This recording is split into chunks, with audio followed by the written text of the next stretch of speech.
this out to the community so that they know what they're voting on, because I did not know what I was voting on, and when I began reading it, I just was really enlightened. So I thought you need to come and bring it and share it with our community. So that's what we're doing here today.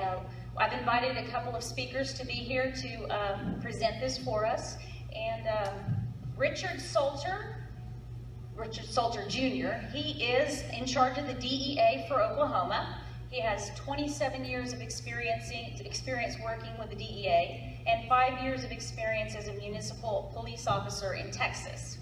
And then Susan Rogers, she is the Director and General Counsel of the State Board of Dentistry.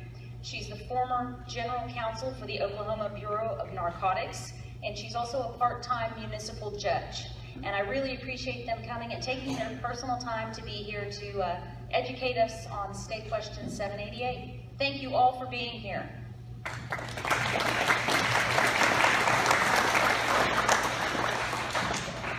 I'm Scott Walton with the Rogers County Sheriff's Office, and I just want to welcome everyone here. Thank you very much for taking time out of a busy week to come here and receive an education. And that's our goal tonight, is to literally inform everybody, let you make your decision based on things that are documented facts, not myths. And I certainly believe that the misinformation is out there in a large way.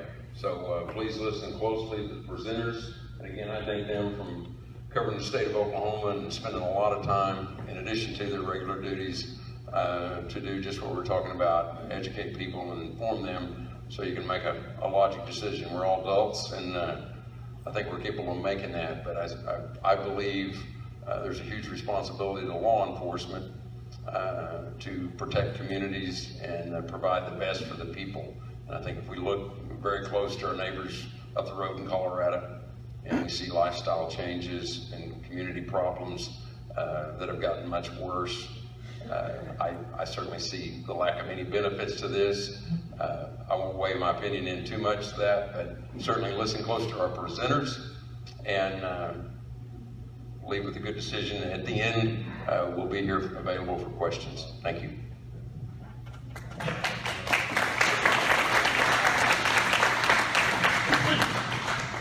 Hi there. During the day, I work at the Capitol a lot, sometimes during session, and I saw two of you all's representatives come in. Representative Hack, I believe, was here, and Senator Quinn. And I know that they have gotten a lot of flack this year for everything that's gone on, but I'm going to tell you, these two gentlemen worked their tail off. I've had many separate meetings with them. I have a lot of people that have asked me, well, how come the legislature just didn't go fix this? Didn't do some rules for marijuana use if it passes? Well, let me answer that for you in a legal manner. The answer is this, is that it wouldn't matter if they had. Because even if they had, a state question will supersede anything that's done. And even if you made it to where it went into the future, you're still going to get lawsuits to say what's voted on the people nullifies anything that was done in the past. So they can't even try to do anything if this passes until next session, theoretically. So I know a lot of people ask that question, well, how come they didn't do anything? Well, that's why. Because they were told that by the Attorney General's office, and actually I researched it myself along with Representative Downing, and I believe that is the correct answer. So, but I just wanted to recognize them and thank them for coming tonight, because I didn't know they were going to be here. All right, this is on. I want to thank you guys for coming. We think this is an important issue. And it's like Layla said, the sheriff said, our purpose for being here is to educate, bring awareness to a lot of years of experience about marijuana.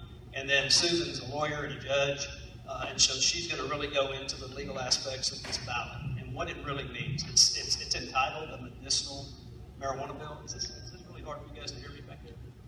So, okay, so it's entitled a medicinal marijuana bill. But we're here to tell you, after looking at it and after studying the other marijuana laws that have been passed by 29 states in Washington, D.C., this is one of the most liberal marijuana bills out there, and this, in practicality, is a recreational bill. When you read it, and after we go through it, I think all of you will see that. And on the other side of it, I've been with DEA 27 years. This is what I've been fighting drugs and working drug cases for 27 years. And I've watched what the destruction of the families that have occurred over all that time, hundreds and hundreds of families. And it's like Layla said, she lost a daughter. And there's a lot of people out there just like her that have lost kids. And I'm talking young kids, especially in this opioid crisis. And marijuana is the gateway drug. This is where they start. And so that's proven that there's science behind that. And if you don't believe science, then go ask a drug addict. Go to the methadone clinic and talk to some of the drug addicts out there and ask them where they started. And they'll tell you the truth. So with that, we'll get started, and we're gonna get through the presentation, and then afterwards, if you guys will just be patient with us, get through the presentation, and then we'll have a question and answer period. Okay, even though I'm on private vacation time and I've educated people, part of our mantra by the governor is to educate people about opioids and drugs, especially in my position. And as he does, we've educated people on issues before. We're not here to tell you how to vote. That is not what we're here about. We're here to tell you what this says and what it does and some information about marijuana usage. All of our information is documented from national studies from the National Institute of Health, SAMHSA, all national organizations.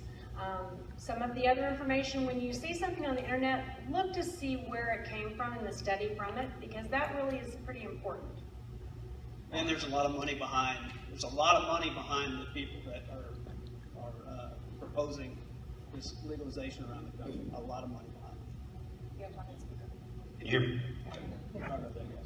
So we want to start our first slide. We want to talk about CBD oil, okay? Because that's a lot of what you're going to see. A lot of when the media campaigns start, you're going to say, okay, CBD oil out there, families need it. They're moving out of other states to go to Colorado so they can treat their children that have childhood epilepsy. So this Epidiolex that you see here, that is in clinical trials with the FDA, and it's showing to have promise to be beneficial for children with 2 forms of childhood epilepsy. And so the FDA has until June 27th to approve or disapprove Epidiolex, and all indication is it will probably be approved. Now, Epidiolex has been tested, it's regulated if approved by the FDA, and it's pure CBD. It has no psychoactive components, it has no pesticides. The stuff that you can buy in Oklahoma and Colorado right now, it's not FDA approved. It's stuff that, it's CBD oil that anybody can make. You can make this stuff in your garage, you can extract it, you can make it in your garage, you can put a label on it, and you can sell it, and you can buy it in Oklahoma. It's been legal in Oklahoma since 2015. So I watched the story on channel 5 or channel 9 a couple weeks ago in Oklahoma City, and the story was a family had to leave Oklahoma to go to Colorado so they can treat their epileptic child with cannabis. They didn't talk about CBD, they talked about cannabis. And cannabis is the entire marijuana plant. CBD is one chemical extract of the marijuana plant, and it shows promise. And if this Epidiolex gets approved, we're all for it. If it helps a child with epilepsy, we're all for it, okay? It's the legalization of the entire plant that we're here to talk to you about. And we're here to tell you that what marijuana really does, the harmful effects of marijuana, what it does to your health, what it does to children's, their brains developing, their brain chemistry, what it does to them. And like Susan said, this is all proven through science. You know, and I have a lot of people that, my parents' friends, they said, well, I thought I was voting on whether or not, kids with epilepsy can use CBD oil. They already can. CBD oil is already legal in Oklahoma, legal since 2015. That is not what the state question is asking you or it's about. CBD is already legal and can already be used for kids' epilepsy. Now, whether they should or not is a whole different issue, but it's already legal. So that's not what's in the state question. And I think it was passed out to you. Please, even if you don't listen to anything we say today, read that question, because what you're going to see on the ballot is that short version at the top. Read the rest of it. Make up your own mind. And then you'll see on the slide, DEA approved 431 permits for ongoing marijuana research. We update this every couple weeks on the amount. So DEA's never denied a permit for somebody to do research for marijuana. So that dispels one of the myths out there, because the legalization proponents will say, well, if it was legal, then people could research it. Well, they've been researching it for years, for decades. Marijuana is grown in a controlled environment by the University of Mississippi, and they provide the test sample of the marijuana that these organizations are testing. And so 70% of all of the illegal drugs, we call it Schedule I drug, okay, that's illegal. 70% of the testing that DEA has approved is for marijuana, compared to all other Schedule I drugs. So there's a lot of testing going on. There's been a lot of testing going on for a while. And I'm just guessing, but I think it's been about at least probably 50 new permits approved in the last 3 months. Because that's one of the things that we also hear is that, oh, the government's hiding it. No, they're not. They're letting them test it. They just need to go through the system. Because one of the things you have to remember about CBD oil is there's nobody checking to see what's in it. So you don't know if it's olive oil. You don't know if there's something else in it. And there's some issues that have come up because of that. So this is what you're going to get when you go to the ballot. This is the state question, and it says you want to pass medical marijuana for medicinal purposes. And then it says that even if you don't have a medical marijuana card, the maximum fine you can be charged is $400. That's it. That's all the people read. That's why we ask you to read what's going to go in the statute, because honestly, I hadn't read it myself. And I usually am one of those ones that's usually on top of all this, and I hadn't read it myself until he asked me at a meeting if I'd read it, and I said no, and so I did, and I thought, wow, that's not what I thought it was. And so ever since then, we've been working on this a little bit. So this is what the actual statutory language says. So if it's passed, anybody will be able, if you have a medical marijuana card, which I think costs $100 for a 2-year card, consume marijuana legally possess up to 3 ounces of marijuana on their person, 6 mature marijuana plants, 6 seedling plants, 1 ounce of concentrated marijuana, 72 ounces of edible marijuana, which is 4.5 pounds, and possess up to 8 ounces of marijuana in their residence. These amounts are cumulative. It's not one or the other. It is all of the above. And for each person that has a medical marijuana card, they may have this much. And then, like we said, if you don't have a medical marijuana card and an officer stops you, you just tell them, well, I have a medical condition, and the maximum they can charge you is $400 fine. In addition to that, there's a special provision there, and actually, I read this thing through probably 15 times, and about the first 5 times, I kept seeing new things that I didn't really, process. And, actually, I had someone say something that we had missed before. But there's a section here that says counties and cities may enact medical marijuana guidelines to exceed those state limits. So instead of 6 plants, you can have a town that will say, well, we're going to allow you to have 20 plants. And so any city and county can do a vote to allow them to increase those amounts. All paraphernalia will be legal. And you have to remember, paraphernalia is also used for other drugs, meth pipes, crack pipes. And then no person may be unduly withheld from holding a state license, such as a firearm concealed carry permit, which is also conflict of federal law. And your doctor, surgeon, forklift operator, Uber driver can be high-low at work as long as they don't have marijuana at work and they smoke or consume it at work if they have a medical marijuana card. And so the piece about, no person can be discriminated against to get a license. Well, that does conflict with federal law. And under federal law, anytime you purchase a firearm, you fill out an ATF form, and it asks you, are you addicted to any controlled substance? And so, however people answer that, if you have a medical marijuana card, this memo is a memo from ATF. They basically say you cannot purchase, sell, transport, or possess a firearm. And so that puts a medical marijuana card holder in jeopardy of either getting rid of his guns or he's subject to federal prosecution under the federal gun law. And those letters were sent out to the gun dealers, so what's going to happen is the gun dealer is going to have that on there and say, are you a medical marijuana person or are you addicted to marijuana? If they refuse to sell someone a gun, because under federal law and their license, they're required to refuse, yet our state law says they have to give them one, and so they'll end up going to sue them under state law because they didn't sell them a gun, because it's a conflict of laws. And there's a lot of conflict. There's a lot of conflicts with federal law, and that'll get worked out in time. Our concern right now is with Oklahoma and making sure people know what this ballot's about. No workplace drug testing for marijuana. This is one of the provisions in the act. The initiative would forbid employers, landlords, and schools from penalizing medical marijuana license holders unless failing to do so cause the loss of benefits under federal law. Employers cannot take action against an employee for having a medical marijuana license or failing a marijuana drug test. You can drug test them, but if they fail for marijuana, it will not matter. I've read through, I actually did I've done a lot of case law study on this, and actually in the other states that have legalized this, there's been a lot of the state judges that have actually determined that if their state had passed the medical marijuana, that they were considered handicapped under their state laws, but not under the federal law. So under their state law, they would make the employer make an accommodation for the medical marijuana license holder, but federal law, they don't have to. So landlords cannot prohibit medical marijuana license holders from renting real property. I have some family members who live in Colorado. They are property managers. When Colorado became legal, they started having some issues come up. And believe it or not, now one of their favorite properties to actually manage are HUD properties. But they have to go do evictions through federal court. Because now they have a lot of people that are homeless that come and they'll manage a big building and they'll come and sneak in the boiler rooms in the winter time to stay warm.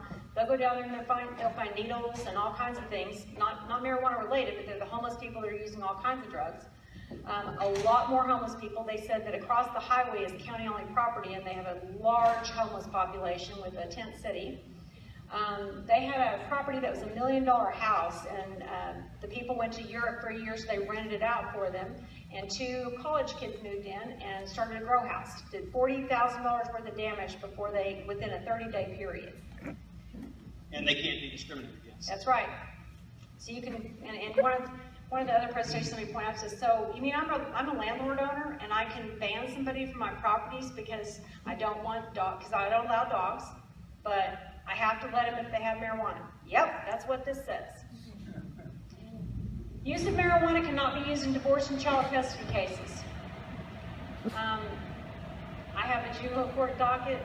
This one kind of scares me. Now there is a provision that says that it's going to, if you can show that it directly affects the child, that they can do something with it, but you guys know those arguments in family court are just, that's not a fun situation anyway, so.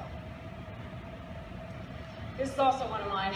No discipline or oversight of doctors prescribing medical marijuana. So during the day, I wrote state board dentistry. On my last board agenda, I asked my board members, I have 11 of them, and I said, in this law, it says what you have to, because dentists will be able to prescribe. Dentists, podiatrists, optometrists, it's not just MDs, it's anybody that's considered a physician in Oklahoma, and I think we have about 7. But my dentists are one of them. And so I asked them, I said, okay, what are you all going to consider to be a reasonable and prudent physician? And what guidelines are we going to have for allowing the prescribing of marijuana? Because we do have restrictions as to what dentists are allowed to do under our own rules. And they all said, I don't have any idea. And they started reading the law and they said, I had no idea this said this. So we actually can continue this discussion at my next board meeting. And because I kind of have to have an answer, because right now the polls are showing this may pass. And they're going to have to make a decision. What are we going to do? Now, we think do anything that's going to unruly burden them, but we could potentially do some education programs about making them, go do an education program before they start prescribing. But we will all have medical physicians that prescribe. And I want to add something to that. So you guys are familiar with the opioid crisis. It's been in the news for a long time. So those doctors, so we have bad doctors in the state. Okay, we have bad doctors, we have bad things, and they're on our radar. And one of our missions are to go after these doctors, get their licenses. There's a lot of debts behind them, and we have that in Oklahoma. We have several positions that have a lot of dead people in their wake, and it's very sad. We know who many of them are. It takes a long time to investigate them and build a criminal case to get them to court and to put them away where they need to be, because they're like drug dealers with a lab coat and a doctorate degree, and they can do a lot of damage. One doctor can do a lot of damage. So the way this ballot's written, it almost gives these positions that extra protection, that ticket out of jail, because when we do come after them, they're going to say that they can't be unduly stigmatized or harassed. So when the ACLU is the entity out of New York that proposed this ballot. They did it through a law firm in Oklahoma City. So what they've done is they've filled in all of the loopholes from all of the other state ballots, and this was one. They don't want us messing around with the doctors who are prescribing this marijuana. They want to push this through. The plant that you guys saw earlier, and I could back up, but it had the gentleman standing there in front of a marijuana plant in the previous slide. Well, that guy's a trooper, Oklahoma trooper. He's about 6'6". He's about 6'6", and that plant was about 8 foot tall, and that's in western Oklahoma. This plant is in Humboldt County, California, where there's a lot of illegal grows and there's legal grows, and so the plants out there are yielding 100 pounds dry weight of dried marijuana. Okay, that looked to me. I thought that was an orange tree when I first saw it. So this is one plant that can be 100 pounds. And remember, this ballot says they can possess up to 6 mature plants, 6 seedling plants. There's 600 pounds of marijuana. Can y'all hear me? This is really bothering me. That's better. Okay, so what we've done here, that is better. So what we've done here is so, to put it in perspective, and so everybody knows what a joint is. A joint is half a gram of marijuana in a joint. So we've converted what this ballot allows someone to have to joints, just to give somebody perspective. So 1 ounce of marijuana is 56 joints. A pound's 900 joints. So when you go to your 6 plants, that can be 600 pounds. That's at the maximum. But if people start growing it, cultivating it here in Oklahoma, they're going to use the same formula, the same fertilizer, the same seeds that they're using in California and Colorado.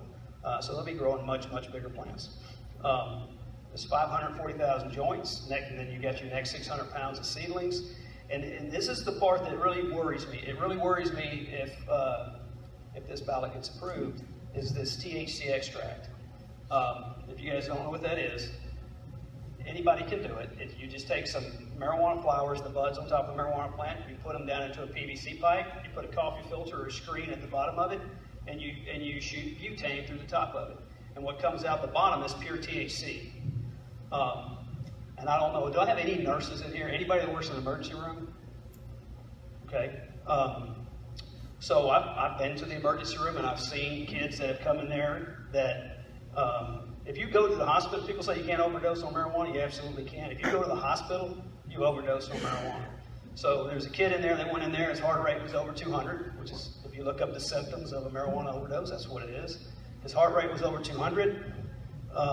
He was hallucinating. He was seeing things that weren't there, and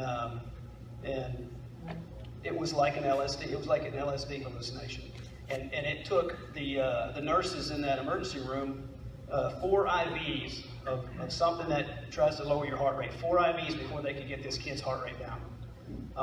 And what they told me was, if it was somebody my age, I'm 55, I wouldn't be here. So that part really scares me because I've seen it. I know how bad this stuff is, and what they'll do is they'll take that extract, they'll call it dab, or they'll call it shatter, and these kids will put it in their electric vape pipes, and they'll smoke it, and you can't smell it. They can do it right in front of us. We'll be doing it right here. I wouldn't know it's marijuana. Anybody would know it's marijuana, but it's pure THC, and they only have to take about 3 or 4 hits off of it, and they're stoned. It's just dangerous. There's a kid in Colorado. Actually, he wasn't from Colorado. He went to Colorado because it was legal and everybody was going to go down there, a bunch of college kids. And there was the marijuana edibles. So they'll either take extract or they'll take marijuana plant and they'll put it into these edibles. Well, this particular edible was a cookie. And when you consume marijuana orally, it takes a little time. It takes a little time for you to get the effects of the marijuana, unlike smoking it. So this kid took a bite of the cookie, that was the dosage unit. No one told him that. So took a bite of the cookie, he didn't feel anything. He said, I don't feel anything, I'm gonna take another one. He ended up eating the cookie. And then he began to hallucinate. He wasn't a drug user, he was just coming in, partying with his friends. They were on a balcony of a hotel, thought he could fly, and he jumped off the balcony, and he died. And so I'm saying, and marijuana is a hallucinogen. If anybody that says anything different, they don't know what they're talking about. Just yours. There's a municipal preemption on that zoning. I also was an assistant city attorney in Norman for 11 years, and so this is something that I've dealt with personally. And so, you have a neighbor that has large, tall weeds. You call the city and say, hey, mow it down, they have weeds. Well, marijuana plants will not be allowed to be considered noxious weeds because they will be medicine and they'll be allowed to be able to grow, and the cities won't be able to do anything about it. And so when you're allowed to have 6 plants, unless you're a city that votes to have more, you can have the big plant. Whoa. Don't call the city to fix it, because they're not going to. The devil coming out. The other thing that's in here is dispensaries can be located anywhere, and you can't zone out the dispensaries. That's another one of the things one of the loopholes that they plugged. Except within 1,000 feet of any public or private school entrance. Now notice that's different than any 1,000 feet of a school property. That's a lot closer to the school that you can put things that people don't always recognize. And it's those little things that every time we talk to a group of people, they'll say, well, that's different, or yeah, I see, and they point out things to us. So they can go in next to a daycare, they can go in next to a residential neighborhood, a park. Okay, so these are some pictures out of Colorado, except the one on the top right. That's actually a marijuana field in western Oklahoma. And then those are about 8-9 feet plants right there, but they pale in comparison to the stuff that they're growing out in California and Colorado. The top left, a medical marijuana dispensary. So we're already seeing CBD stores show up. I don't know if you guys see them. You see the green cross? So we're seeing CBD stores show up. A lot of times the head shops, the tobacco shops that sell a bunch of paraphernalia, you'll see that green plus. That's what it is. They're selling either CBD or other paraphernalia, and so drug paraphernalia. And but that when I saw that picture, it reminded me of our pain pills, our bad pain pill docs. We call them pill mills, and in law enforcement. And so that's what it reminded me of. Is just people that they show up in the morning, that there's lines already around the corner. And so that's kind of what that reminded me of. And so you've got a delivery truck. It looks like it used to be a mail truck, because these are licenses. These are licenses for dispensing, licenses for transportation, caregiver license, and commercial grower's license, where there's no limit to how much can be grown. That'll make a lot of jobs. So the THC conversion guys, we actually found this, and we thought it was pretty good. So you can look at, and we've got some other slides to show, just like tobacco, when tobacco was before it became unpopular, or I guess illegal, to advertise tobacco, the way they used to do it, it was advertised to kids. In some countries,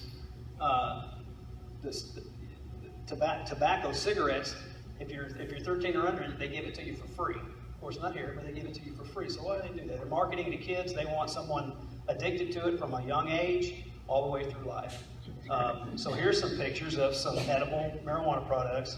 And so on the packaging, it'll say 10 milligrams of THC. Well, there's no way to know. There's no regulation. There's nobody testing those products to know how much THC is really in those products. Even our state crime lab, our DEA crime lab, we don't quantify THC. We just say it's either got THC in it or it does not. So I guarantee you this stuff isn't being tested, because Oregon right now is trying to pass a law because they have recreational marijuana approved. What they're finding is the pesticides that they're using to keep the animals away from eating the plants when they're young, when they have a high sugar content. So those pesticides are now being leached up into the plant. And rare cancers that haven't been seen in decades in California and Oregon, they're starting to reappear. So there's legislation or regulation proposed in Oregon to require testing of their marijuana before they can sell it, before they give it to somebody, and they're up in arms because that's about a $300 test for each sample of marijuana. So, so if you look at this, 10 milligrams is like the equivalent of 1 joint, and then if you go up 100 milligrams, it's equivalent of 4 joints. And the marketing, here's the thing, the marketing is to children. The effects from digesting THC may take 30 to 90 minutes. How many kids do you know that are going to take a bite of a candy bar and put the rest of it away? It's very irresponsible for these people to market to kids. If adults want to use this stuff, give it to them, something that adults will eat, but keep it away from the kids. And here's some other edible packaging that we got some pictures of. Gummy bears. They make it look like what's the one in the middle? Reese's? Reese's Pieces. Yeah, Reese's Pieces. So that, you know who they're marketing to. It is no different than how the tobacco industry marketed to kids. This is sad. So this is what 72 ounces of marijuana brownies looks like. I've never had that many brownies in my house at one time in my pantry. It's 4.5 pounds. 4.5 pounds. Someone needs their medicine, their brownie medicine. Sounds like a party to me. So this was a very good bit of information that we found. Michael Privatera, MD, president of the American Epilepsy Society. So this doctor has had to go into Colorado to treat kids who have been or epileptic kids who their parents have treated them with unregulated CBD, which basically is the stuff that you can find in the CBD shops here, head shops here. Well, that stuff may have pesticides in it. It may have 30% THC, or it may have no THC. The Oklahoma law says it has to have less than 0.03% THC. It's like, we don't know. Nobody's testing it. But anyway, he has had to come in and treat some of these kids, and in some cases he has to put some of these, their seizures have gotten worse, and he's had to put some of these kids into comas just to stop the seizure. And also in some of his research and some of his stuff that he's published, he says not one pediatric neurologist in Colorado where unregulated, and that's the key word, unregulated CBD is legal, recommends this for children. With that being said, if and when Epidiolex is approved, it will be safe, approved by FDA. We'll know what's in it. It'll be duplicated, and it'll be medication. And there's nothing wrong with that. And I tell people, if I had an epileptic child, I've got an autistic child. If I thought that CBD or smoking marijuana would help him, cure him, whatever it is, I would be on the other side of this deal, you know. But I've done the research. I've lived a life of being a drug cop, and I just know what this is. I know what this is. And this is a few billionaires that came up with this idea in the early 90s to use medical marijuana as a runway to get full recreational marijuana. The Epilepsy Society of America actually, they don't endorse the use of CBD oil, and it's not that they are against the idea, it's just that what they say is that they want it to be tested. And that's the pesticide issue, and the not knowing what the contents is their complete issue. That's where we get part of this. And I said, you know, upon FDA approval, then they would be for it. But right now, when it's unregulated like that, they do not recommend to any general physician to use CBD for kids for epilepsy because you don't know what's in it. Right, and THC is harmful to children. So there's a lot of course, there's a lot of history behind tobacco. Okay, so here's the switch. Here's what we're going to switch gears to tobacco for one simple reason. But tobacco has killed more people worldwide than World War I and World War II, military and civilians combined. It's the drug that has killed more people than any other drug in the history of the world. It kills about 6 million people worldwide per year. Okay, so what's I'm saying? Tobacco is bad. Okay, smoked marijuana is 20 times worse. That comes from science. That's not coming from me because I'm not a scientist. I'm not a lab technician. But here's what science says. Marijuana contains 33 cancer-causing chemicals, 50 to 70% more than carcinogen than tobacco smoke. Okay, so there's one. Risk of lung cancer is 20 times higher from marijuana than it is tobacco. There's 4 times as much tar and 5 times as much carbon monoxide as tobacco, in marijuana as tobacco. Ammonia levels are 20 times higher. Hydrogen cyanide, I don't know about you guys, anything with the word cyanide scares me. 3 to 5 times higher than tobacco smoke. And it's attributed to 6 million per year. So anyway, we want to show you this video real quick. This is a video that a kid did. It's a science project. And it's not marijuana that he's using, it's tobacco. But if you look at the video and you look at the end of this video and you see what he's pulling out of 300 cigarettes, you can do the math and multiply that for marijuana. And this is with filters. This is with filter cigarettes.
I don't know about you guys, but if I were a smoker and I saw that, I'd quit smoking.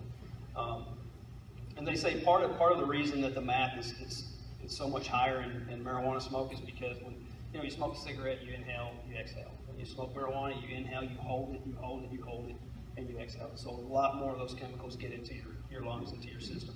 And I have, I'm trying to get our DEA, our special testing lab and DEA headquarters to go ahead and duplicate this test with marijuana. So we can see it. We can see the differences. So history proves that it's certainly dangerous to rely on science only when it suits us and ignore it otherwise. So the FDA was approved in 1937, okay? It was approved because states were passing laws that were inconsistent with each other, and they were passing laws to approve anything. There was no FDA. You could put a label on any chemical or any what they would propose as medication. You could put a label on it, and you could sell it at the drugstore. So what happened was, in 1937, there was a lot of talk about the FDA. There were people for it, there were people against it. And who was against it? The food manufacturers, the cosmetic folks, because it was going to slow down their ability to move their product and make money. It was going to slow it down. It's government regulation. So what happened in 1937, this stuff on the left, sulfonylamide, and it was a reputable pharmaceutical company that put this on the market as an elixir that cured yeast infection. Well, it very quickly killed 105 patients because it was never tested. It was basically poison. It was never tested. It killed all these people. So that's the catalyst that pushed the FDA into existence. And what's ironic here is that now we're deciding what's medication. We're deciding what is medication by popular vote. It's like we've made one big circle. Okay?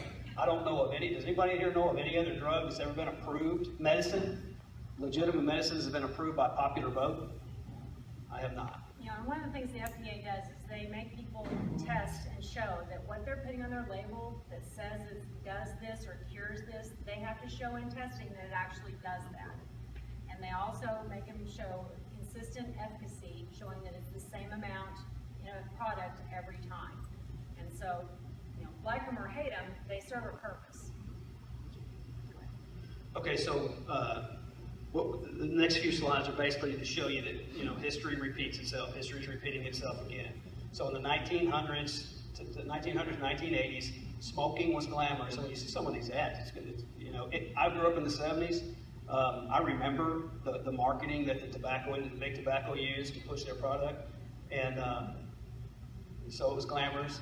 And it was marketed to children, it was marketed to everybody, but a lot to children. So here's some of the ads.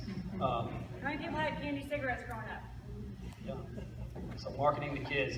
And then you look at the baby there, it says, if the smoking baby likes them, you will too. Now, can you imagine if someone put that today in the media to advertise for cigarettes and the pregnant lady, asthma cigarettes, but that is what they advertise, okay? 1990s to 2000s. What did we hear? Opioids are safe and effective painkillers and non-addictive. The pharmaceutical industry started with oxycodone, hydrocodone in the 90s, in the mid-90s. They misled the medical industry into believing. As not addictive. So anybody that grew up around the time I did or before, do you guys remember pain clinics? Do you remember pain clinics, pain doctors? Because they weren't around. They weren't around in the 70s. So what happened that made those things come into existence was they created the fifth vital sign as pain. So what did that create? It created a vacuum for pain doctors. And so who marketed to the pain doctors? The pharmaceutical industry. They misled the medical industry, and that is why we're in an opioid crisis right now. Now we're repeating history again. The tobacco settlement, now we're going to have the opioid lawsuits for false marketing of information. And so we did a little checking, and we found 51 alleged conditions, medical conditions that they're saying medical marijuana either cures or treats. Now, I'm sure glaucoma's on there, and does marijuana lessen the pressure in the eye for glaucoma? It sure does. You just got to be stoned all the time for it to work. And there's other medications. So you'll hear these anecdotal stories from the legalization advocates to say, you know what, it cures cancer, it cures glaucoma, it treats glaucoma, it does these things. Well, there might be some truth to that, but that doesn't mean that that the benefits outweigh the risks. And that's what the FDA's job is. It's to determine if the benefits outweigh the risks. And so, you know, I would like them to do their job because my concern, everybody has their own reasons for what they believe, and my concern is the children of the next few generations. You know, I don't want to see the children of the next few generations grow up with yet another obstacle thrown in their way to succeed. And you know, they've got everything else. They've got alcohol, they've got cigarettes, they've got opioids now. And so, you know, throwing something else at them is just, it's unfair to them, it's irresponsible. Here's a little video on the marketing that hasn't changed since the 1800s. This is a clip from Josie Wales. I don't know if you guys remember it. But these carpetbaggers, what would happen? They would come into town, right? They would have their elixirs, and they would say, what ails you? What ails you, sir? Well, you know, I've got a stomachache. Well, okay, here, this fixes that. And what ails you, ma'am? He goes, well, I got a headache. Well, the same stuff helps the headache, too. And you know, it kind of reminds me of that. Same marketing scheme. Would you say so, Mr. Williams? No, I got that. Here's some help. This is it. $1 a bottle. It works wonders on wounds. Works wonders on just about everything, huh? It can do most anything.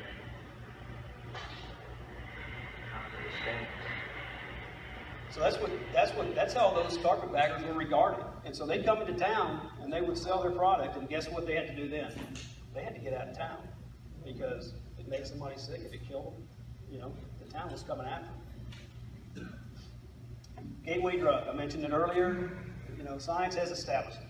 When children develop a substance use disorder at a young age, it increases the likelihood of addiction to other substances without a doubt. And like I said before, if you don't believe that, you don't believe science, go down to the methadone clinic and talk to some drug addicts and ask them. And when they start with marijuana, they don't stop with marijuana. They'll move on to meth, they'll move on to cocaine, heroin. They continue. The people that we arrest, we may arrest them with a truckload of meth, a truckload of coke. Most all of them are also still smoking marijuana. That's just the plain truth. And kids under 18, they never learn to deal with stress. And, you know, in juvenile court for years, I've asked them, you know, why do you do this? Because 80% of them will test positive for marijuana. Why are you smoking marijuana? Well, to deal with my stress. Okay, well, they'll never learn to deal with stress without drugs, so they rely on those drugs, and then when the marijuana doesn't work, they try something else versus learning to deal with emotion and stress. So here's a couple of pictures of a marijuana dispensary shop in Colorado. And so, like I said before, these opioid doctors, drug dealers, and lab coats, when you put a lab coat on somebody, so this guy over here with the ponytails and the hat, so somebody will come in there and he'll say, what's wrong with you? Well, I've got migraine headaches. What brand of marijuana will cure that? Well, it really doesn't matter which one he picks, it's all the same. But that's kind of the marketing scheme today in Colorado, California. Another myth, prisons are filled up with people that have been arrested for possession of marijuana. And when I started hearing that, and I'm sure all the law enforcement here, I've been in DEA 27 years. I've never, ever booked somebody for simple possession of marijuana. We just don't do it. I know we don't do it at the federal level. When I was a state cop, we did, but those people don't go to prison. It's a misdemeanor. They don't go to prison. Legal impossibility for someone to go to prison for only marijuana possession. What happens is you will have somebody on other serious charges, trafficking, abuse, whatever, and they end up going to prison because the judge has them on a probation to have clean drug tests, do these things. They continue to violate their probation over and over and over again, and that may be the last straw. But if you don't go to prison just for possession, does not happen. If you are there, and that is even in your list of charges because you were on probation for something else way more serious, and you violated the order of the judge, you basically gave the judge no choice. No judge wants to send you back to prison because you violated possession of marijuana. But it's not because of that you're in prison, it's for the other charges. And so the ONDCP, the Office of National Drug Control Policy, that's under the Department of Justice, they did the math, and less than 1% of inmates in state and federal prisons are incarcerated for possession of marijuana. And I'm not talking about a truckload, I'm talking about simple possession of marijuana. Now, if we catch people with a truckload of marijuana like Mr. King did here a couple of weeks ago, was it 600 pounds? 1,500 pounds of marijuana came in from California. Yeah, that guy's in jail. That's where he should be. So anybody here from Colorado? Anybody been to Colorado? Anybody been to Colorado lately? All right, so I saw a couple people nod earlier when we were talking about Colorado. So here's what's going on in Colorado. And what's going on in Colorado, if marijuana, so it was legalized medically first, commercially first, and then in 2013, marijuana was legalized in Colorado for recreational use.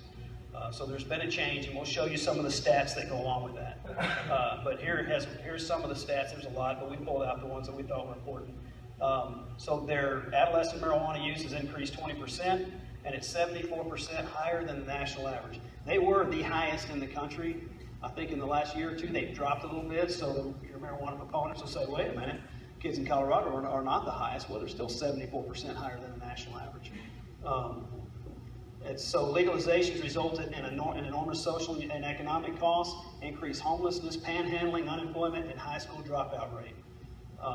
And we're citing down here, the legalization of marijuana, Colorado impact of Rocky Mountain. You can pull that up on the internet. It's a very, very good research project done by Rocky Mountain Idaho. So you'll hear tax money, it'll bring in a lot of tax money. It'll give teachers a raise. It'll cure all of our problems with money, right? First of all, my first answer to that is I don't care how much money it brings in, it's gonna hurt our kids. So, but we looked at Colorado. Colorado, the tax revenue marijuana is brought into Colorado, 0.8% of their entire state budget, okay?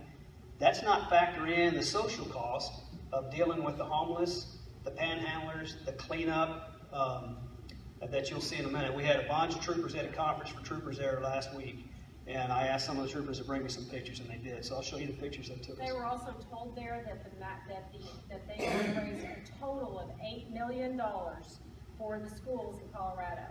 And please ask State Representative Pack and Senator McQuinn, is that very much money under our budget for $8 million? No, it's pocket money. That's pocket change. It's not anything that's going to change anything for us. But that will be what you're going to hear, is that this is going to change everything. Well, this is Colorado. And I can tell you that in Oregon and Washington, they're having issues right now where people don't even go to the dispensaries to buy anymore because there's a 23% tax. They just go buy from a drug dealer on the street. Because why would you want to pay the extra 23% tax when you can buy it on Amazon? Except on Amazon. You just buy a drug dealer on the street. And so they're actually having a serious problem with losing whatever tax revenue they did have because the cops don't want to work it. You're allowed to have possession of it. So. And the proposed tax rate for this ballot for Oklahoma, 7%. And that's after all the costs are paid for the State Department of Health to have employees to process the licenses. Okay, so moving on Colorado. So marijuana-related hospitalization increased 72% after the legalization, 2013, 2015. When it says marijuana exposures increased 210%, those are calls to the Poison Control Center. And then this is a really good indication of how this is going in Colorado. 66% of local jurisdictions have banned medical and recreational marijuana from their jurisdictions. The governor recently, within 3 weeks ago, came out and said he didn't say he's considering it, he didn't say he's opposed to it, he said that what did he say? He would not rule out banning marijuana again in Colorado because of all the things that are going on there. And that was on a CNN article, so look it up yourself. We were glad to hear that, but because I hear it from family members, and I think there's a lady here that moved here from Colorado recently, and we'd love to have her, talk for a few minutes after, because they see what's out there. And here's some of the pictures taken last week. The guy on the bottom right is shooting heroin, and what they told me was in these areas where it's really congested. This is not really congested, homeless, panhandling. He said where it's really congested, and I wasn't there, but I'm going to repeat what he says. He goes, there's two odors that you smell. One is marijuana smoke, and the other is urine. If you've been to San Francisco recently, I talked to some people from San Francisco, same thing, only worse. And so what they're doing is, and if I say anything wrong here from you folks from Colorado, let me know. But what they're saying is they can't kind of like set up camp in their tents in private areas. So so what you see is they'll be along the roadways, and they'll be at the Capitol, on the Capitol grounds. They're all over the place in Colorado. So Colorado schools report 19% increase in marijuana suspensions. That shouldn't surprise anybody. It's something, some people do not mess with something simply because it's illegal. And that's, a lot of people don't understand that, but simply because something's illegal, a lot of people are just compliant. They comply with the law. A lot of them don't, but most of them do. So the message we send our kids when we start to let them hear that this is medicine, smoking marijuana is medicinal. We talk to kids all the time. Dave talks to kids. We all talk to kids. We talk to schools all during Red Ribbon Week.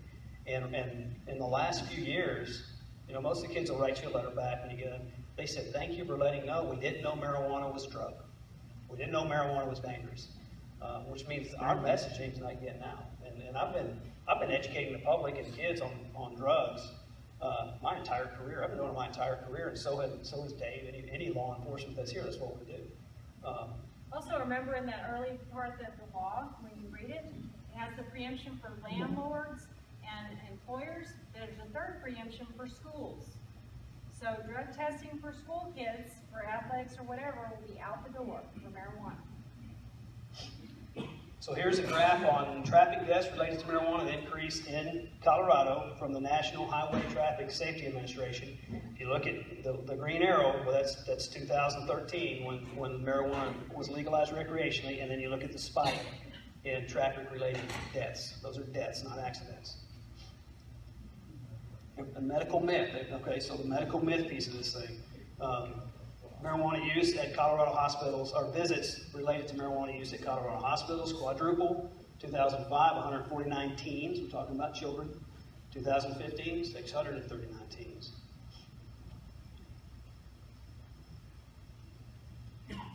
Okay, these are some of the known health risks associated with marijuana. And we had 3 slides. We literally had 3 slides of this. We had to cut it back. Prenatal exposure has a significant age. It's the same theme over and over. I'll read them all. So what happens is when an adolescent under the age of 18, this is science, Susan and I didn't make this up, but under the age of 18, while the child's brain is still developing, marijuana has it changes brain chemistry, and it's reported and it's tested. It shows a decline in IQ, okay, some 6 to 8 points. Well, they tested teens and they tested adults. With the adults, they had a lower reading on their IQ, but theirs, when they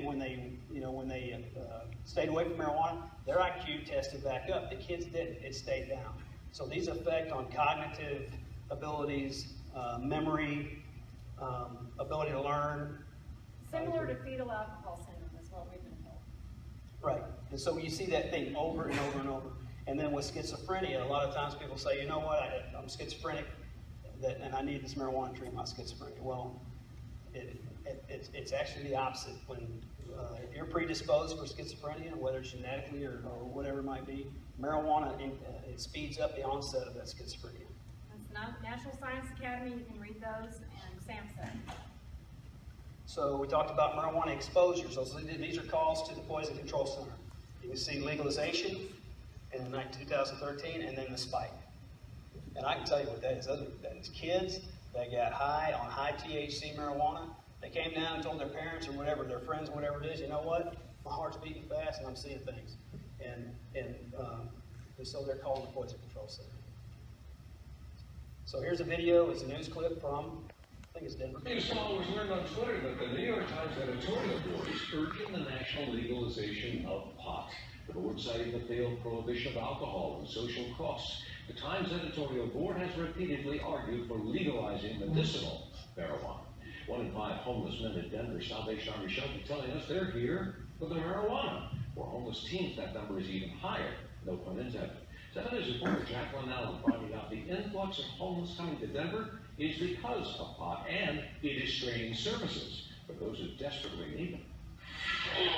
A hot meal and a dry bed. But at shelters all over the metro area, more homeless say they came to Colorado for something else. I've been sleeping in van as of late. 23-year-old Eric Hafford moves from New Jersey, he says, for marijuana. I've been here close to a year and a half now, and I'm loving every day. He's part of a growing population of young homeless, teens and 20-somethings coming here to use pot or work in the industry. Our staff is exhausted. Kim Easton's with Urban Peak, a Denver organization that serves homeless teens and young adults. She estimates 1 in 3 new faces they see admit they're here to get high. There are a lot of kids here that need the services that we provide because they want to change their lives.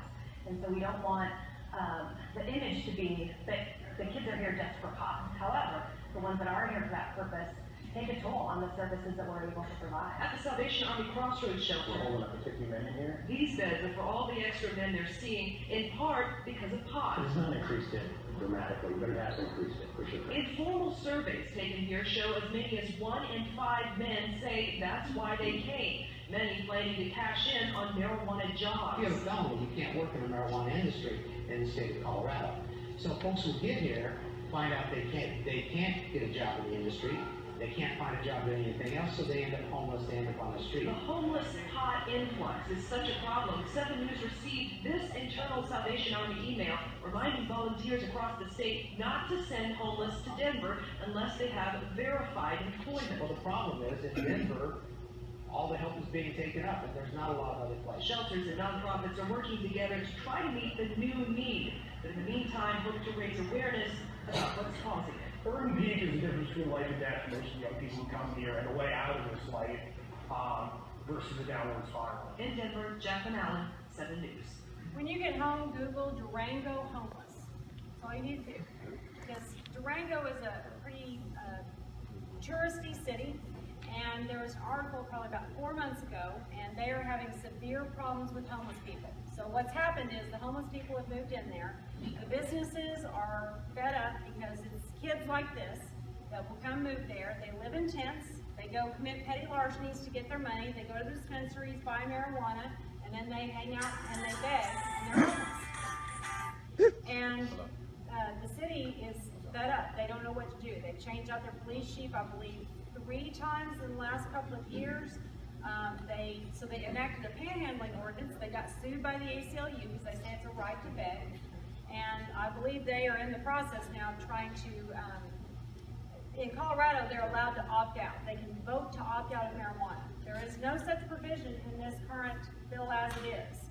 And so we're going to talk about that in a few minutes. But just Google that when you get home because the homeless issue is a problem. We also spoke to the Ministry of Life this morning. And, you know, they try to work with a lot of homeless people. I've dealt with homeless people in the court many, many, many times. There's not enough resources for those people now. And that's, a lot of those people have mental health issues and mental illness that's not what some of these people are. And they really need the resources versus someone who may or may not. And did you guys notice the homeless there? It wasn't your downtrodden that life is just beat down, you know, and they've kind of given up. It was kids, it was teenagers, and that's what they're seeing. And then the guy says he's having a great time. But if it wasn't for the social services that feed them twice a day, then and he talked about the downward spiral. So he was a glass half full guy, I think. So talk about another myth. And we're starting to hear this more and more. Opiate use is down in states that have gone legal. Well, that's a myth. That's not true. The report in Colorado, heroin deaths doubled between 2009 and 2015. 2009, there were 79 overdose deaths due to heroin. In 2015, there were 160 deaths due to heroin. Those are in the CDC guidelines. If you want to look it up yourself. So 60%, we talked about this, 60%, the areas in green are the counties, municipalities in Colorado who have now opted out. When it was passed statewide, recreational marijuana, commercialization, medical at first.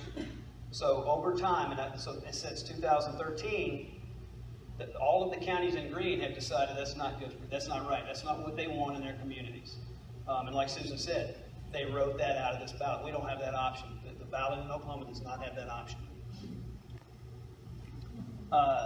Here's another thing. There's more marijuana dispensaries or marijuana pot shops than there are McDonald's and Starbucks and 7-Eleven stores combined in Colorado. And there they are. That's Denver. That's Denver. This was a mom that actually wanted to get a vote in her community to keep marijuana out or to unlegalize it there. She took a picture of all the pot shops in her area and put it with her material out on Facebook and everywhere else to get people to vote. And that's what this was. And so, you know, and we'll have, I don't know that we'll have it to that extent, but if it passes here, this is something that the communities are going to have to deal with, because municipalities cannot zone a marijuana dispensary, can't zone them out. They can set up anywhere they want to set up, you can't discriminate against them. This is something we've added in the last few weeks. I went to a conference in Nashville, and it was basically cops that enforce marijuana laws all over the country. So in Kentucky and California, Colorado, these states that have passed some sort of legalization. So one of the guys that spoke was a biologist out of Humboldt County, California. And if you know anything about Humboldt, it's the marijuana mecca of the United States. It's been that way for a long time. That's the tree, the big 100-pound marijuana tree you saw. That's Humboldt County, California.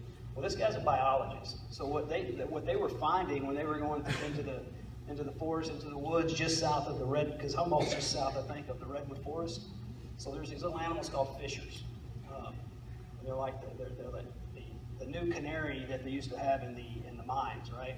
So these fishers are eating these chemicals, these pesticides they get exposed, they're eating it, and they are dying. They're dying at the base of the plants, just like any other animal, rabbits, squirrels, rats, wood rats, birds. What will happen is the stuff that they're using, these pesticides or rodenticides that they're using, are illegal. They're bringing it up from Mexico. It's called carbofuran.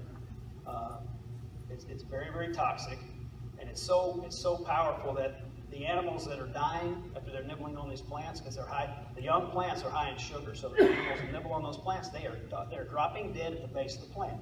So they're finding these things at the base of the plant. Well, then what happens? The buzzards will swoop down and they'll start eating. They're finding the buzzards dead next to the animal that just died from the carbofuran. And the spotted owls. And the spotted owls. It's very bad on birds. Spotted owls are an endangered species, and now they were curious about whether or not this is getting into the human food chain in wild game that people hunt. And so they tested 10 deer. This biologist tested 10 deer. 7 of them came back positive for carbofuran. Bears are coming up positive for carbofuran. And what they're doing, they're sprinkling it, and you guys will see it in there. They're sprinkling it around the plant. They're painting it on the plant, the liquid piece of it. It's like Pepto-Bismol. And this stuff's getting into the ground because they're using much, much more than would ever be used legitimately.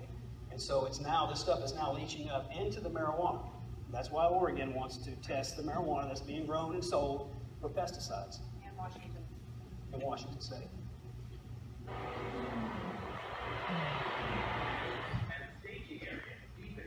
Can y'all hear that okay? National Forest. It's going to be hot today. A team of law enforcement agents gets ready for a raid of an illegal marijuana grow.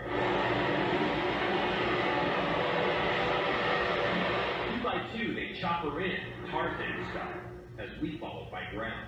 I'm assigned to a team that's going to hike 2 miles into the woods here, into the grow location. Guarded by armed sheriff's deputies, we are traveling with 2 biologists. Morat Gabriel and Mark Higley are studying a little-known dark side of the underground pot business, its harmful impact on the environment. It's public land, but there are no paths here. It's steep and rugged terrain. It's a public forest. And dangerous. The cops tell us to get down on the ground. The men who tend to so-called trespass grows also carry guns and could be hiding nearby. Luckily this time, false alarm. An abandoned camper, remnant of last year's growing season. Farther down the mountain, though, signs of recent activity. Oh, you want to see their filter system? A makeshift pond made out of a tarp, delivering water to a grove. This would be basically dewatering the spring, because most of the water is being captured here in this pool, and then that water is being used somewhere else. And this is happening hundreds and hundreds, if not thousands of times, out in our national forests. And often it's not just a trickle. This rigged system on the side of a steep forest slope was sucking out almost 2 gallons per minute from a stream above. That's nearly 2,500 gallons per day. Sometimes the stolen water is polluted. My drinking water comes out of the watershed that is fed by this feeder creek here, and it had carbon-furan in it last year. That makes me angry. And it's not just the water grab, it's the chemicals. At this grow site, we found boxes and boxes of decon. It's basically manufactured and been compounded so that one dose can kill. Deadly rodenticides like this are banned in California because of their collateral damage. Here is 9 pounds of rodenticide in a vape block, and you can clearly see it's peanut butter flavored. Peanut butter is liked by game species, so bear, deer. So now you run the risk of individuals consuming game species that have their tissue tainted with rodenticide. The two scientists have cataloged rodenticides at more than a dozen trespass grows. Their research confirms the deadly poisons are killing wildlife, such as the Pacific fisher, a small furry creature native to these woods. Spotted and barred owls are also dying. I think this is an atrocity on our public land. So, armed with clippers, the SWAT team goes to work, cutting the plants down quickly, one by one. They have to hurry because the armed men tending the grow are hiding in the forest and could soon be back. On to the next grow, outnumbered, outarmed, but undeterred. On the night beat, I'm Joe Vasquez. So, in these grows, okay, these are illegal grows on public lands. So what's happening is people will just go up to public lands, they'll trailer in a bulldozer, and they'll come and level out a spot, and they will claim it, and they'll start growing. In Colorado, there's some Cuban drug trafficking organizations in South Florida. They are now kind of taking control, taking over the grows in Colorado, the illegal grows. So, it's, you know, in California, you've got some Asian gangs and some Mexican gangs, that's cartels out of Mexico. You know, instead of growing in Mexico, they're coming into the United States and growing here. And so these plots are booby trapped. You know, they'll have nail boards, they'll protect them. And so this biologist doesn't go out anymore without a team of law enforcement.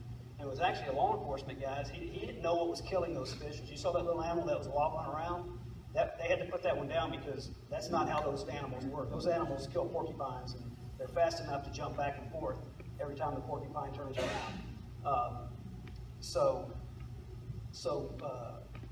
What he did, he had some law enforcement friends, and they were talking about he didn't know what was killing these fishers. And so they said, we think it's probably the marijuana grows, the pesticides are using, because the cops that are eradicating the marijuana, they deal with it regularly every year during grow season. And I think we covered most of this. We have illegal grows in Oklahoma. We went out and eradicated them for years. There's a yearly program, DEA, OBN, sheriffs, state law enforcement go out and deal with it. The THC levels in those are so much lower than what this is.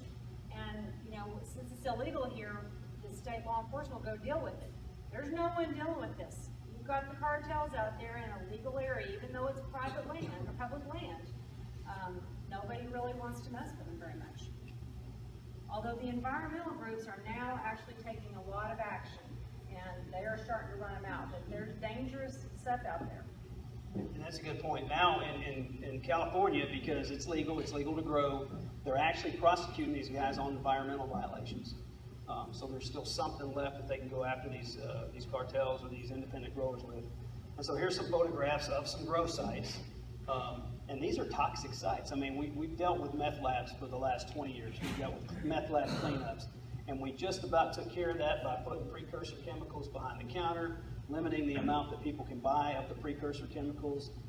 So, you know, your Mexican cartels started making meth. They're making it high purity and high volume. But we're not having to deal with the toxic meth labs here in the United States. Well, now we're having to deal with toxic marijuana grow sites. And you saw the guys that were cutting down the marijuana, they were using clippers. They used to use machetes, but they don't use machetes anymore because it's safer to use the clippers. They don't get the carbofuranol. And see the picture on the top right, see the granules? That chemical leaches into the ground, comes up right into the plant. Spotted owls, 70% of northern spotted owls, and 40% of barred owls tested positive for poison. Apparently birds are much, much more susceptible to this stuff than other animals. But then the bigger animals eat them. So, okay, THC extraction labs. We haven't seen a lot of these in Oklahoma, but they've seen them in the Northeast, and they've seen them in California. More populated areas have the explosions because, you know, they don't have the outdoor areas where people can extract THC from the marijuana plants like I described before with the PVC pipes and the butane. So what happens if these kids are doing this in their basements or in their house? Most of the time, I think the most explosions are basement explosions, but they're blowing up the houses. And what happens is that butane's a heavy gas. It's close to the ground. It hits an ignition source, and kaboom! It blows up. Again, reminds me of meth labs. Meth lab explosions. 50% of burn center patients are from BHO lab explosions. 163 lab explosions reported to Epic in 2017. That's significant, and as marijuana becomes legal across the country, like it is, you're going to have more of this because marijuana costs. I think we're probably below $3,000 a pound now, probably more in the Northeast. But this high-grade marijuana that's grown in California, Colorado, it was running about $8,000 a pound, and we're seeing it tracked across the state all the time. The troopers are, and so. What's happening now is since more and more states are legalizing it, the prices are going down, and you're going to see more and more kids trying to extract it because they can make more money on the marijuana extract than they can on selling the plant. Much more money. I put this last slide here because a guy I met at Kentucky State Police in Nashville, I met him at this conference. He knew this guy. The guy's named Andrew Stephen Zorn. He was a friend of his, and he was a serviceman. And he committed suicide, and this was his suicide note. And a lot of people will lie, but usually suicide victims don't lie when they write their suicide note. And this is what his suicide note said: "I'll only get worse. My soul is already dead. Marijuana killed my soul and ruined my brain, and I'm doing everyone a favor." Young man, and he's not the only one. So anyway, that concludes our presentation. We are going to have a question and answer panel. I'm sure there's a lot of questions. Some people are for it, some people are against it. We're just here to educate you. So we're welcome. We welcome your questions. And I'm going to say this: I'm here in my position as a private citizen tonight. My stepdad is a Claremore vet. For the last 6 years, every year I take him twice a year to the dermatologist. He has to have skin cut off because he has a frozen chosen. He cannot take hydrocodone. I cannot stand to see him in pain. And I won't let him go to the Veterans Center anymore to have it cut off because I take him to a private dermatologist. If as a veteran, if eating a brownie would get him out of some pain, I don't care. But the kids that I see in juvenile court and what it does to them and their families, that's the part that really, really scares me. Number two, and this again is me as a private citizen, please let our legislators decide if we're going to legalize this, in what form and what format, after discussions with people around here. Not someone from New York who is shoving this down our throat. Who? Yes, sir. And actually, Sheriff Walton was going to come up and answer questions with us, and Hi, name is Glenn Stewart, 21-year veteran. Okay, you often hear about the opiate crisis in America. You often hear about the 22 veterans that commit suicide every day. You never combine the numbers in between them. Do you know that the Veterans Administration is largely guilty of feeding this opiate crisis?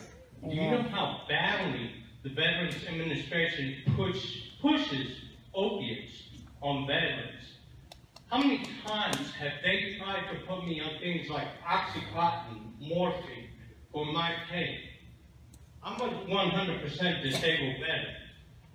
I was on 14 different medications. And I'll tell you what, those medications, those legally prescribed medications, will mess up your brain so badly that I have contemplated how to commit suicide by cop. I even thought about the concept. My body was falling apart. I was in so much pain and suffering that I even contemplated the idea, I'm going to go into a QT with a plastic gun that looks like a real gun, and I'm going to force them to kill me. I didn't want to harm anybody. I wanted to make sure it was plastic. It was a toy gun. But I was going to make one of the officers take me out. Guess what? These suicidal ideations were caused by a prescription given to me by the Veterans Administration called gabapentin. Gabapentin will intensify suicidal ideation. You know, when I started having these thoughts, I had a family. I thought, how do I commit suicide, make it look like an accident, so at least this way my family can benefit from my dad. I don't care about me anymore. I don't care. I want my pain and suffering to end, come to an end. So I looked at ways to commit suicide so that they could, sorry, I'm shaking. You know, but I looked at ways to commit suicide so that my family, make it look like an accident so my family could collect. Now here's the funny thing. I said, wait a minute. You know, I'm a very analytical and logical person. After my retirement from the military, I went on to further my education in computer science and mathematics. So I have a very analytical mind. Mathematics, everything to me is a mathematical equation. Everything. Even to the volume of your, anyway, we won't get into that. But the thing is this, you know, I said, wait a minute. That's not you. Something is going on with your brain that is altering your thought process and your ability to analyze. Okay, I'll cut it short. But anyway, so I went ahead and I got off of all those prescription drugs. And ever since, I've substituted them. I did my own research. I substituted them for supplements. And guess what? The supplements have been helping me. THC does work for me. Guess what? I smoked during high school. It didn't damage my brain. I have a beautiful, magnificent brain. Woo! It did not, at no time did I ever have an inclination, oh, let me try coke. Let me try crack. No. Here's the thing. I want it legal. Even though it's going to be out of my reach because being that I'm on VA disability, I cannot partake unless I'm going to lose my disability, right? I want it to become legal. So, because I know for a fact that this stuff helps people. And not only that, you don't have to smoke it. There are forms, droplet forms. There are roll-on forms. There are so many different forms where the THC content is so extremely low that you could drink the entire thing. You're going to get nauseous, you might vomit, but you will not get high. Now, you keep on talking about your resources. You stake all these claims and all that. Oh, so said this, and this research group says that. Do you have links to all the information you provide? Because I would gladly like to give you my business card so that you could send that to me. Because I would really like to research that information. You can do that. Mm-hmm. All right, thank you. So I have a couple I already said I'm not a fan of the VA, and I have banned my stepdad, who's been my stepdad for 30 years, so he's my dad at this point, from going there. I would say this, there's a pill called Marinol that actually is made for pain, and I'm with you on that. But let the FDA do their job. And like I said before, if you're a veteran and you're over 40 years old, chances are you're not going to be addicted. It's not you guys that we are concerned with. And if the legislature wanted to allow it and say, if you're a veteran, you can go these places and do this, that's fine. But that's not, I mean, we're not here to advocate one way or another, but understand that this is not just about you. This is about everyone. And the thing I would ask most importantly is, if you contemplate suicide, please get help. And more importantly, please don't involve law enforcement in that, because the person that has to shoot you has to live with that the rest of their life. And I have very close friends that have had to kill people, and it's a horrific thing on them as well. So please consider that as well. Just a quick follow-up. Well, I'll make it really short. Okay. I'll make it really short. Bottom line is this, I have had, I mean, how many of you have gone to a veteran's, a fellow policeman's funeral due to suicide? I've known three people directly connected with myself that have called me out. I come to find out at the very next day, I just talked to them on the phone. The next day, their spouse calls me up and says, hey, Michael put a gun to his head. He couldn't take it anymore. Now, I continue to fight through my advocacy and YouTube channel because I want to let my brothers know, hey, look, this pain that you're suffering, you're not alone. There are other people like myself. Folks, have some questions. I appreciate your comments, sir. I appreciate your service to our country. We need a couple of questions, please. I talk real loud. I probably don't need that. okay. I'll probably make it No, ring. you will. So my question is, you are fine and think that Marinol is a good medicine, correct? I don't know, I've never taken Marinol, but I know that it's a... But you believe that it's fine for the general public because it's FDA approved, even though it's synthetic, correct? Okay, so Marinol was approved in the late 80s. Right. Before this legalization movement came. It is synthetic THC. Cool. It is synthetic THC. It's not derived from the marijuana plant. And it's supposed to be prescribed, with my understanding, for cancer patients, AIDS patients, for wastings to make them hungry so that they can eat. Correct. As far as negative effects, I don't have a clue. I've never taken it. But I do know that if THC helps people, that's an alternative to get synthetic THC prescribed to them through a doctor that's been tested by the FDA, and it's proven to be safe, effective, and the dosage is always the same. It doesn't have pesticides in it. It doesn't have cancer-causing agents in it, and it's gone through the FDA process. That's what I know about marijuana. So you would prefer to have a synthetic carrot than a real carrot? There's actually other medicines that are better for the AIDS patients for the wasting disease than Marinol. Right, but that's not the only thing that Marinol is used for now. And there are currently several THC patents through GW Pharmaceutical for the plant itself. So if GW Pharmaceutical starts processing plants, you think that that's okay? I'd love to have your information that you're saying about GW. We're always taking new information. So I'd be happy to send it to share you. with us. Thank you. We're not closed-minded about this, believe me. No. We take on all information. Yes, sir. Hi, thank you all for coming tonight. I'm going to make a statement and have a question. I'm a father of an epileptic child, who's 4 years old, and you've really been pushing. It's not FDA approved. It's not FDA approved. We've been on Kepra. I don't know if you know what that is. It's an anti-epileptic Kepra, Depakote, no results. CBD, we're controlled. Woo! You know what?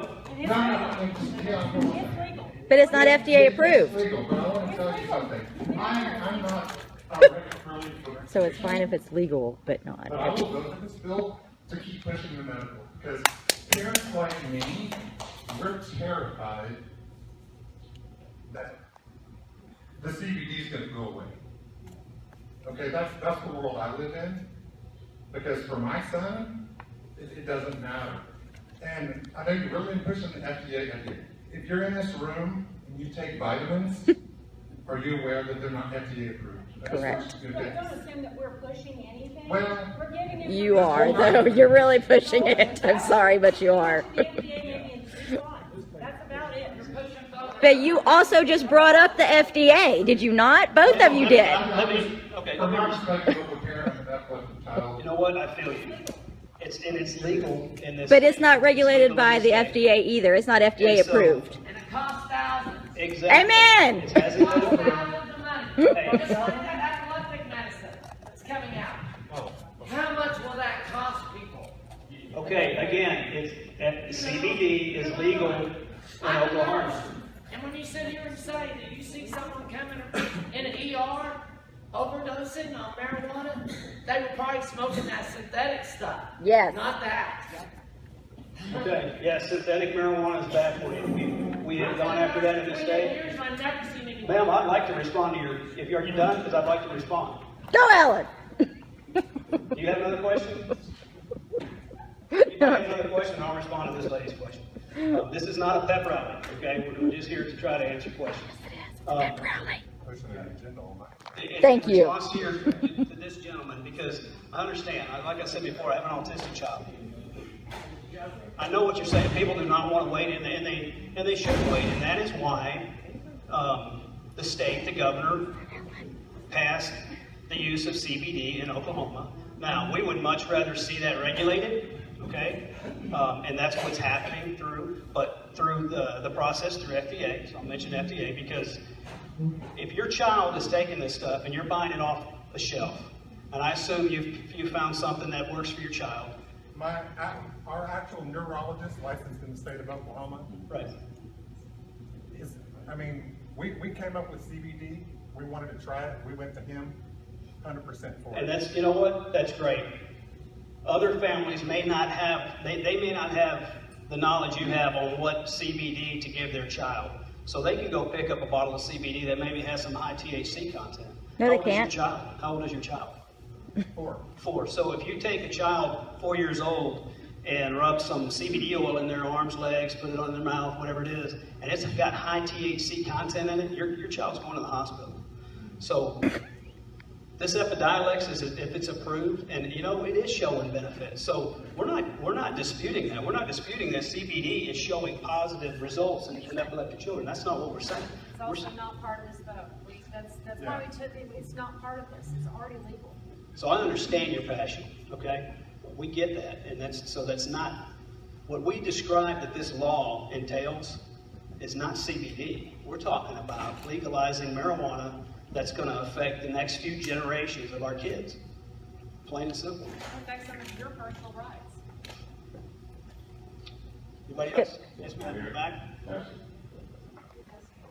I have a mic. Just to touch on what he's talking about and what you're talking about as well. Personally, I know a child here in Oklahoma. So I've been trying to legalize medical marijuana here in the state since 2014. I've been active. Jackie Angel Warrior, have you heard the name? Okay. CBD and CBD only does not work for her. She has a form of epilepsy called Dravet syndrome. She needs a 1-to-1 ratio. She needs just as much CBD, just as much THC. So when he says that THC will hurt a child, I don't believe it. This girl's on high doses. Okay? The only thing that's ever helped her control her seizures is the marijuana. Dr. Strocker at the Warren Clinic in Tulsa, Oklahoma, will testify to this.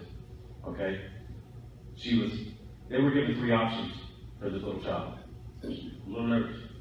I get emotional when I talk about this girl. Got it. Okay? She was on her deathbed.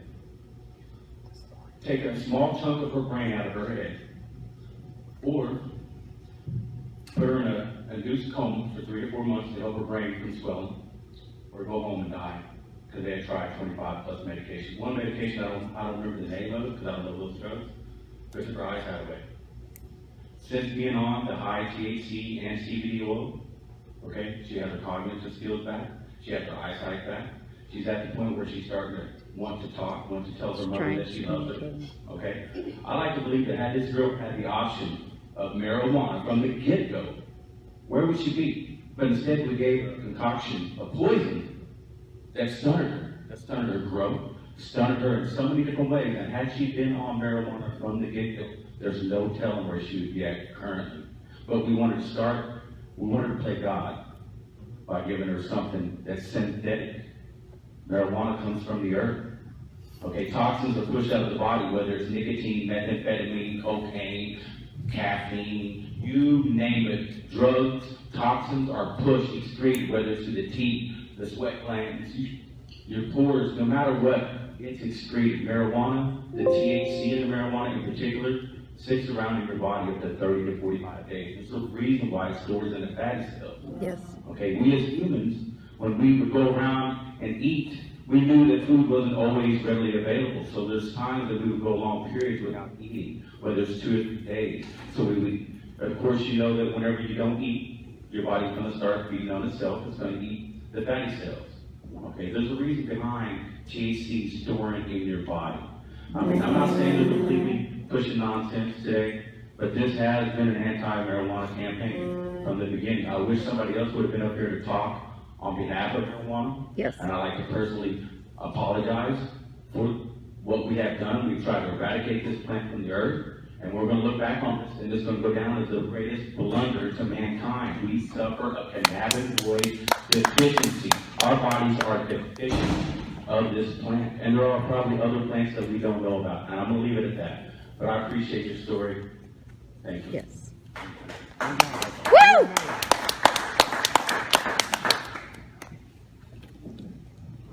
Thank you. I actually have a question, not a speech to make, about the law. Are there any restrictions in the law about where you can smoke marijuana, about smoking around children, and are any studies been done on secondhand smoke as they've done with cigarettes? That's a very good question.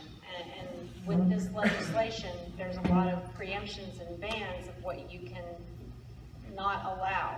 And so there's a ton of legal issues that have come up in other states that I've researched where smoking is going to be allowed or not allowed, and whether it's going to be considered the same as actual smoking is a very disputed question. So it's unclear. And it'll be basically the way the courts determine, because it's not clear in here. The way I read it, it's trying to preempt, i.e. that they can smoke wherever they want to if they have a medical marijuana card. And I can't say for sure. There would be case-by-case decision.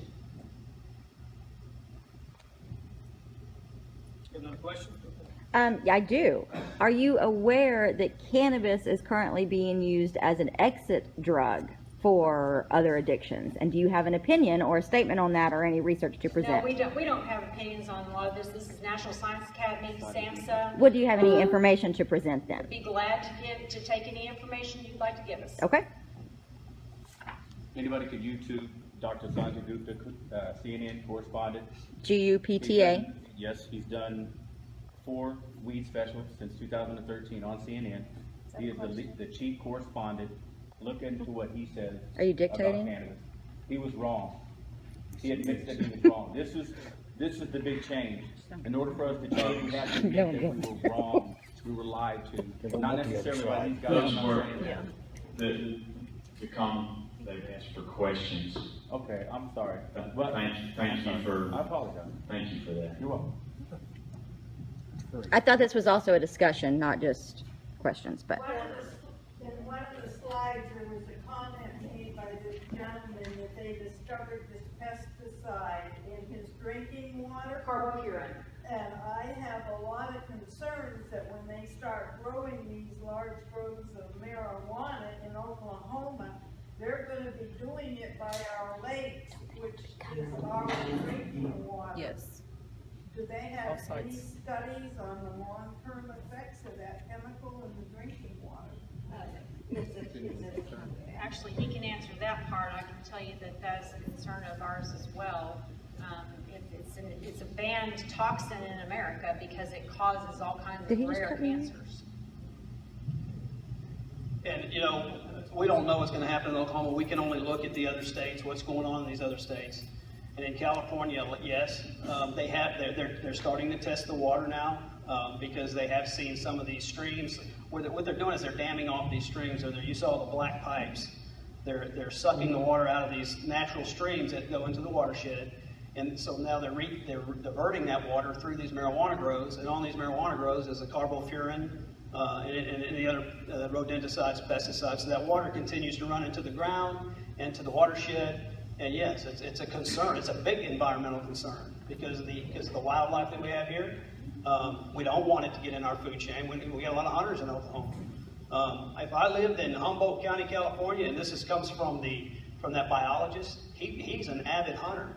He said he will not feed his family any wild game that he kills anymore. He won't give it to them because of the testing they did on the deer. 10 deer, 7 of them tested positive for carbofuran, and it is a banned pesticide in the United States. It's bad stuff. So yeah, I've got that concern as well. My main concern is for the children of the next few generations, but absolutely in the environmental concerns. Yes, ma'am. Why are we voting on this in this format? Why doesn't it have more protections, have provision for the needs of people like these that have said that, it's a desperate need? Yes, ma'am, and I'm glad you said that. Why is this so You're correct. and in this format? And part of this, again, this format was given to us by the ACLU via some people in New York that wrote this legislation that gave it to an Oklahoma attorney. They wrote it, and this was the petition that went around that everybody said, don't you want kids to have CBD oil? Which that's not what this is about when they signed the petition. So it's a petition, vote of the people, that will be on the next ballot. Okay? June 26th. So if it passes, this is what you're going to get. If it doesn't pass, those two gentlemen in the back are the ones you need to talk to, because they have the ability at that point to write some legislation to allow for these scenarios in our state. Now, are they still going to be in violation of federal law? Yes, they will. We can't help that. He can't help that. But the state at that point can. So, and the alternative, because this has already happened to those two gentlemen back there already.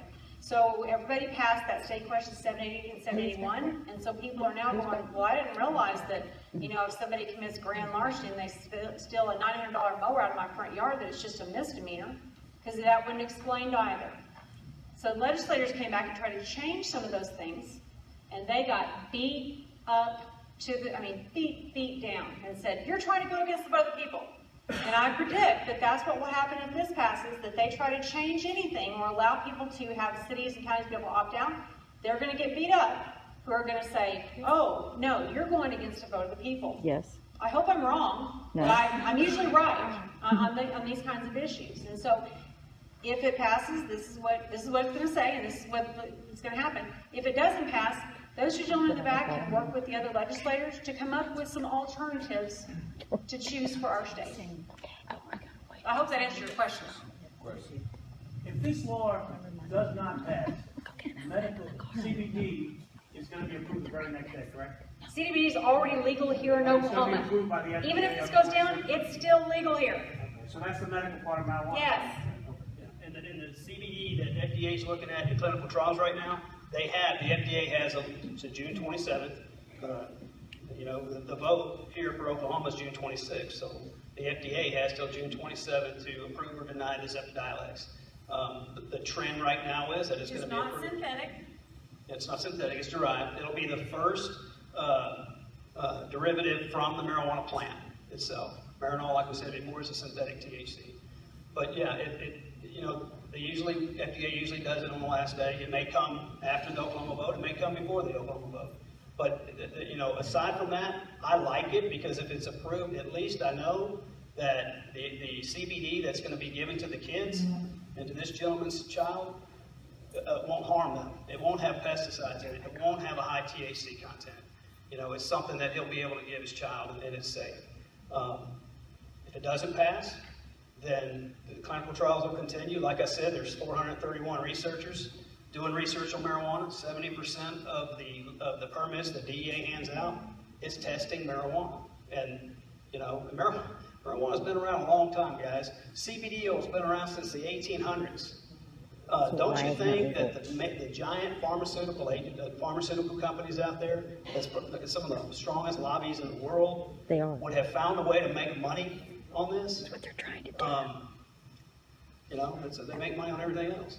So, and gentlemen back there, and thank you for your service, sir. And I hate to hear the situation that you're in. Marijuana didn't get us into this opioid crisis. The pharmaceutical industry did, and the states are suing the pharmaceutical industry because of exactly what happened to you.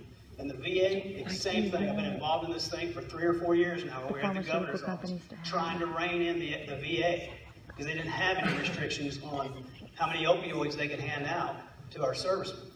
Now that trend is changing. Now there's a lot of victims in the way. I don't might argue with you about that, but the tide is changing. CDC is putting out prescription guidelines. Doctors are starting to adopt them because basically they don't want to go to jail.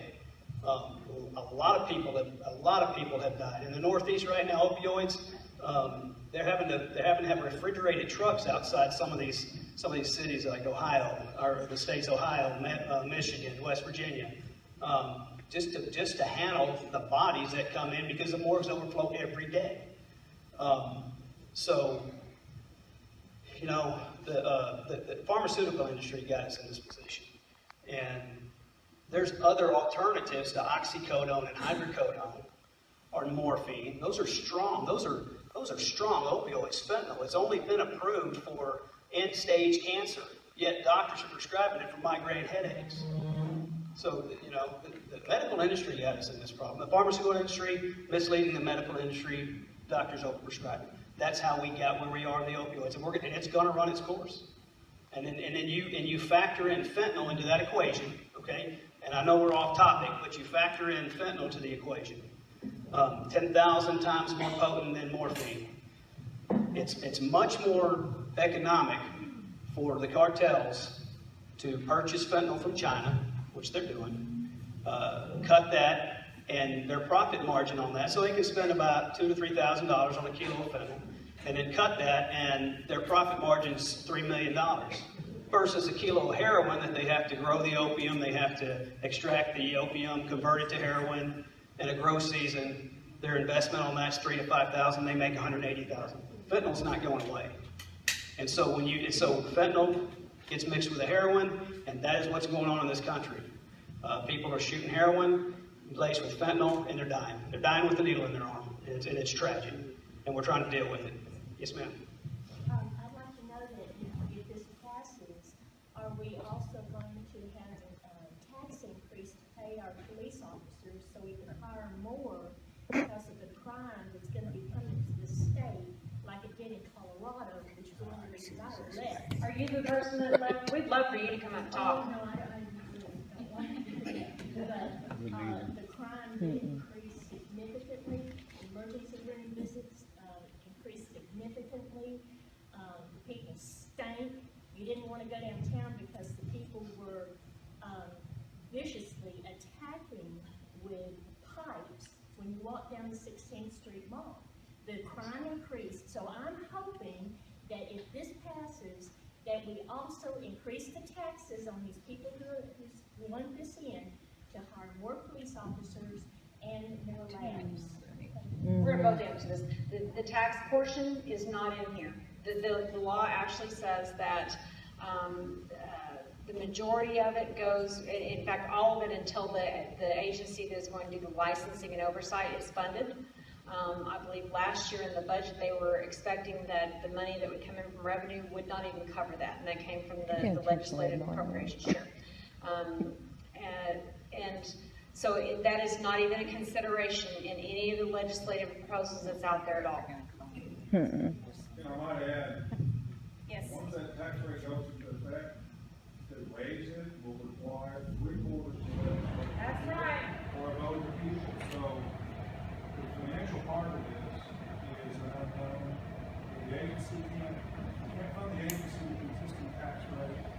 Money will have to come from someplace else, either increase tax rate or somebody else knows it gives them appropriation. Sir, I'm glad you said that, because now we've heard that, we don't say it, but the 7% tax that's proposed for this ballot if marijuana is approved here, am I correct in saying that that 7% tax is not even enough to stand up the regulatory body that it's going to take to regulate the marijuana? I don't know that. Okay, and then in Colorado, I believe the tax rate's 29%, maybe 30. It's recreational. And so it's 0.8%. I think we showed you a slide. It's 0.8% of the state budget. 0.08% of the state budget, and that's not a lot of money. And that doesn't factor in the social costs. Like, who's paying to take care of the homeless, to feed them twice a day? That's an enormous social cost. And yeah, and that's the other thing. I'm glad you're here because I haven't been to Denver yet. I'm going to make a trip out there, and I'm going to see for myself. But so what we're presenting, I'd like to know. Yeah, we did see the pipe meeting on the news. So what we're presenting with respect to Denver, because I mean, people aren't they're not dumb. They know. You want to know what Oklahoma's going to look like? Look at Colorado. There's a reason that 66% of the state has opted out. There's a reason for that. And there's no one paying the state money to opt out of this if it's so economically beneficial for the state. No one's paying them. Now there is a medical marijuana industry out there that wants to have a new tobacco industry. It's another $1 trillion tobacco industry. There are people out there advocating for this. They're going to make money. They're making that number. Law enforcement's not going to make money. It's going to increase property crime. It's going to do all kinds of things. We're cops. We respond to what we do. We serve and protect. And so, yeah, that's going to be a problem because what's going on in Humboldt County, one of the quietest places in the world, you can't park your car and go in the store without coming out and having your window smashed and having your stuff stolen out of your car. And you guys, Google Humboldt County, Google Denver, Google homeless. Don't take our word for it if you don't take our word for it. Google it. Look at it. Just use keywords. Makes total sense. You can get on the internet and you can see stories and anecdotal stories for marijuana. You can see it against marijuana. All we ask is consider the source, because these 3 billionaires that push this, they're behind a lot of these projects. Marijuana Policy, I think it's project. That's one of the 3 billionaires. They're putting a lot of money into this. In the 90s. From the 90s, yes. I want to thank everybody for coming. We're going to wrap it up. Thanks for our presentators, and thank everybody for taking the time. Thank you very much.